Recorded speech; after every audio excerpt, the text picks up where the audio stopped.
Facebook live streaming. Good Lord, I know I have made quite a few mistakes over the years in doing it. Dude, how can we avoid these? I don't like that intro. Let's do that one again. That intro sucked! Oh, Facebook live streaming. I tell you what, yes, they're still kind of new to the game.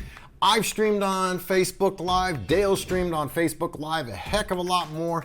And today we're gonna kind of try to help you avoid some of those growing pains. Some of them could be avoided, some of them aren't, but we're gonna give you 5 common mistakes that Facebook live streamers are making.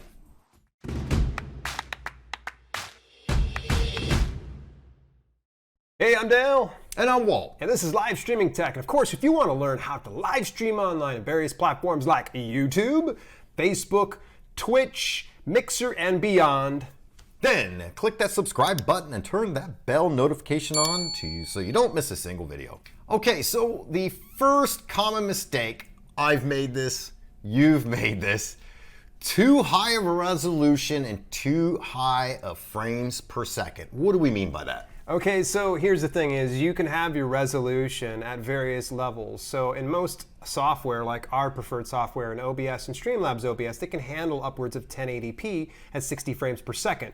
But that doesn't necessarily mean we should be doing it, correct? Correct. And the reason being is until you level up, which by the way, they've actually reduced the requirements to level up on Facebook Live. Until you level up, you are capped at 720p at 30 frames per second. Now, once you level up, then you're allowed that 1080p at 60 frames per second. Or actually, I think it's even 30 frames per second. I don't know. We'll drop a little thingy in there because I'm sure I'm wrong somewhere. Yeah, it's not completely potato level quality or anything else like that. So don't feel discouraged. I would say, if anything, this should encourage you to really put more time and energy into streaming live on Facebook if you are a gamer, so you can get into the level up program and get 1080p at 60 frames per second.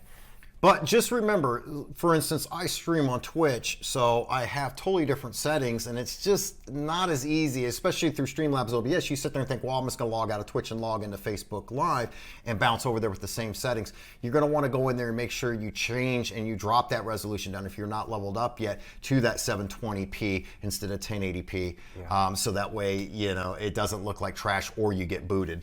Yeah, it really sucks. I've actually made the mistake of leaving my high resolution in frames per second from where I do it on YouTube, and then I'll go onto Facebook, and then sometimes I'm able to go on there. Facebook doesn't boot me off per se, but it gets real choppy. They're not able to handle that, and so the viewers on Facebook are going like, hey, what's going on? I can't see anything. So make sure you double check your resolution and your frames per second before you go live.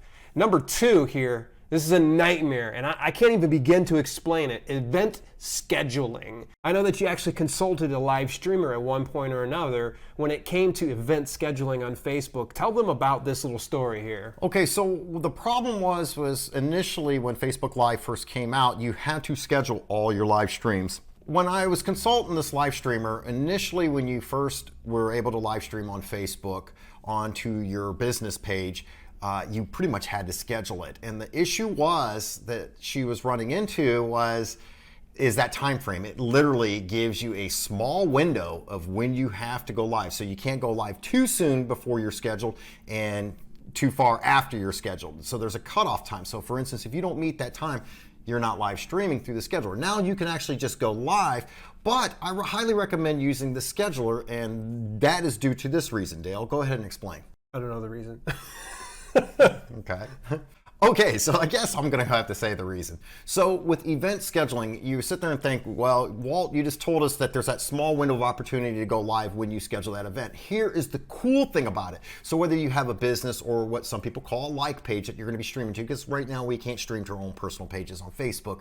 What this does is anyone who is following you on that page, it notifies them. It's almost like that notification you get when you're subscribed to somebody on YouTube or you're following somebody on Twitch that are going live. But here's the cool thing about it is it gives them a heads up when you schedule it. So for instance, if I schedule it, say 12 hours before the live stream, they're going to get that notification that says, hey, your favorite streamer is going to be streaming on Facebook Live at this time. And they can click a button that says set reminder. So whether they have the Facebook app on their phone or whether they're on their PC, that reminder is going to pop up right before that stream goes off saying, hey, guess what? You might want to go over there. So I highly recommend getting used to that Facebook scheduler. And it's a bonus too, because it keeps you stuck to that schedule. Because a lot of us live streamers, sometimes we say, hey, I'm going to go live at 4 p.m. sharp, and certain things kind of come up, or we lose track of time, and next thing you know, we're going live at say 4:20 or 4:30 when people have been waiting around for us for a half hour.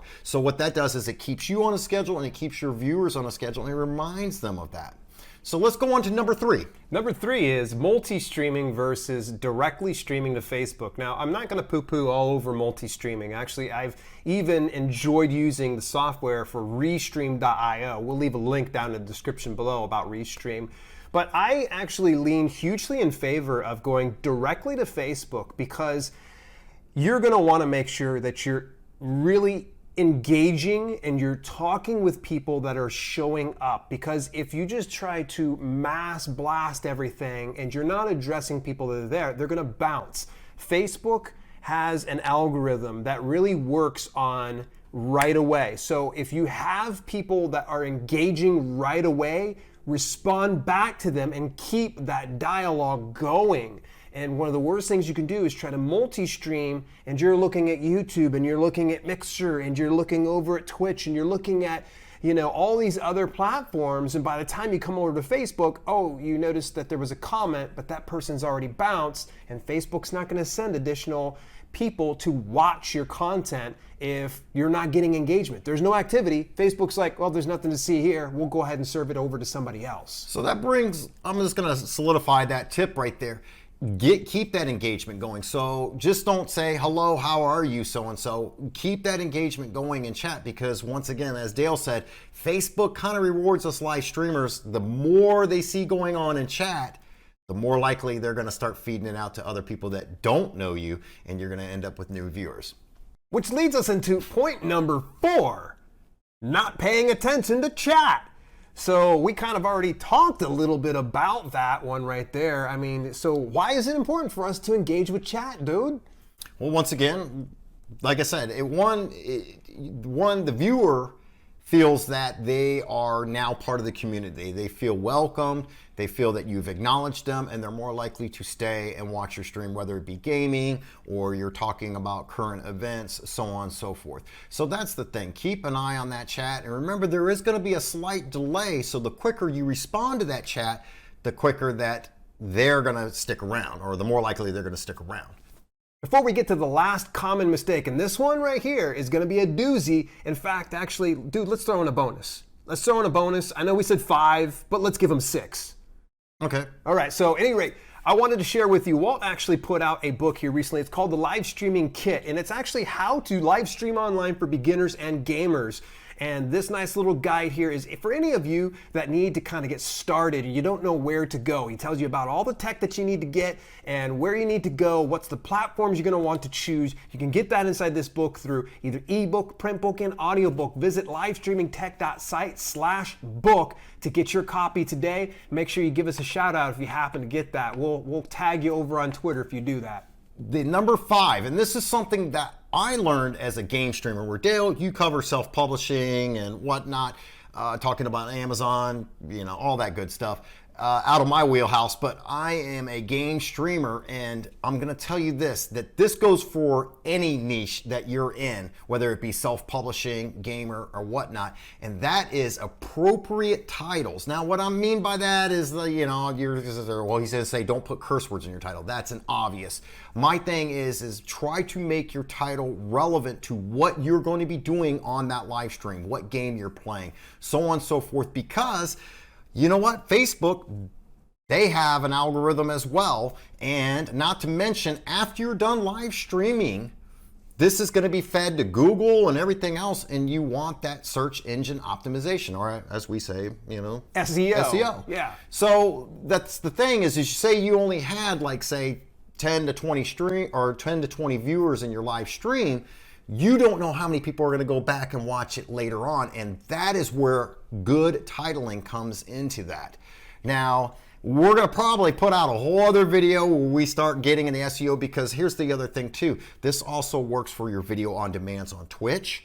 This goes for any YouTube live videos. It's that replayability, it's that rewatch time. Now, true, if you're streaming for like say 8 hours, the chances of somebody sitting through that whole 8-hour period is probably slim to none, but at the same time, you still want to have that title search engine optimized, so that way you get that residual traffic after your stream has been done. Bonus! All right, dude, so I've told you so much about this, and I'm gonna tell everybody here this, okay? So you can actually have your Facebook business page where you're doing your gaming or you're doing your streaming, all that. The problem is sometimes is Facebook wants you to pony up the money to send more traffic towards that direction. Here's a little bit of a hack for you.